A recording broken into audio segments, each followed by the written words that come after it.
যেই তারুণ্যের নেতৃত্বে এই গণ অভ্যুত্থান, যেই তারুণ্যের আত্মত্যাগে এই মুক্তি, সেই তারুণ্যের শক্তিকে পুনরায় জাগ্রত করার জন্য, পুনরায় উত্থাপন করার জন্যই এই তারুণ্যের উৎসব 2025-এর আয়োজন।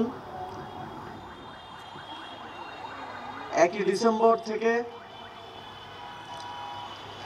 19 জানুয়ারি পর্যন্ত প্রায় 1.5 মাসের অধিক সময় ধরে সারা দেশে আয়োজিত হচ্ছে তারুণ্যের উৎসব। দেশের প্রতিটি জেলা উপজেলা, অধিকাংশ শিক্ষা প্রতিষ্ঠান, বাংলাদেশের ক্রীড়া ফেডারেশনগুলো, ক্রীড়া সংস্থাগুলো বিভিন্ন আয়োজনের মধ্য দিয়ে তারুণ্যের উৎসব পালন করছে। তারই অংশ হিসেবে আজকের ঢাকা বিশ্ববিদ্যালয়ে তারুণ্যের উৎসবের প্রথম দিন। ঢাকা বিশ্ববিদ্যালয়ে তারুণ্যের উৎসব আয়োজনের জন্য 3 দিন ব্যাপী যে কর্মসূচি গ্রহণ করা হয়েছে, সেজন্য ঢাকা বিশ্ববিদ্যালয় প্রশাসনকে ধন্যবাদ এবং এই বর্ণাঢ্য আয়োজনে আপনাদের অংশগ্রহণ কামনা করছি। জুলাই গণ অভ্যুত্থানে এদেশের তরুণ সমাজ জাতিকে, দেশকে একটি নতুন স্বপ্ন দেখানোর যে প্রেক্ষাপট তৈরি করেছে, সেটি সফল করার ক্ষেত্রেও তরুণ সমাজের গুরুত্বপূর্ণ ভূমিকা রাখার সুযোগ আছে। আগামীর বাংলাদেশ বিনির্মাণে, যে স্বপ্নের বাংলাদেশ আমরা বিনির্মাণ করতে চাই,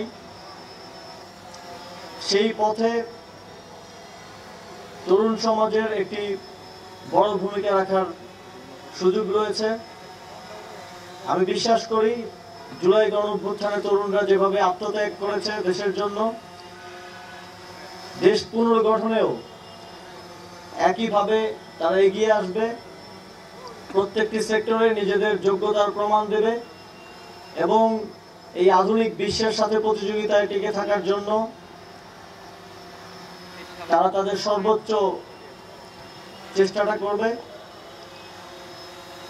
এই গণ অভ্যুত্থান জাতিকে একটি স্বপ্ন দেখিয়েছে, একটি নতুন বাংলাদেশ বিনির্মাণ করার।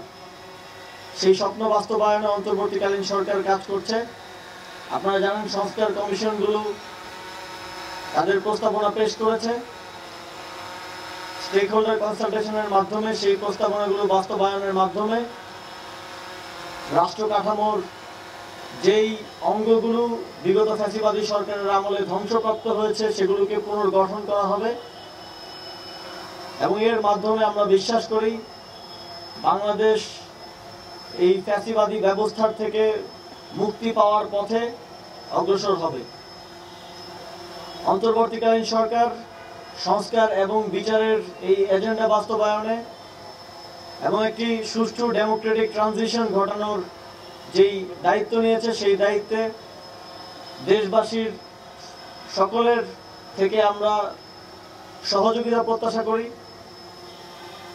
এবং বাংলাদেশের জনগণ একটি রক্তক্ষয়ী গণ অভ্যুত্থানের পরেও ধৈর্য সহকারে যেই প্রজ্ঞার পরিচয় দিয়েছে, কোনো প্রকার বড় ধরনের রক্তপাত হয়নি, দেশের জনগণের ল অ্যান্ড জাস্টিসের প্রতি যেই শ্রদ্ধা দেখিয়েছে, সেখান থেকে আমরা আশ্বস্ত হতে পারি, আমরা ভরসা পাই যে দেশের জনগণ দেশ পুনর্গঠনেও ধৈর্য এবং তাদের অংশগ্রহণের মাধ্যমে এই গণ অভ্যুত্থানের যেই ফসল দেশের মানুষ পেতে চায় তা বাস্তবায়নে সহযোগিতা করবে। সর্বশেষ আজকের তারুণ্যের উৎসব 2025 ঢাকা বিশ্ববিদ্যালয়ের যে আয়োজন, সেই আয়োজনের শুভ উদ্বোধন ঘোষণা করছি এবং 3 দিন ব্যাপী এই আয়োজনের সফলতা কামনা করে আমার বক্তব্য শেষ করছি। ধন্যবাদ।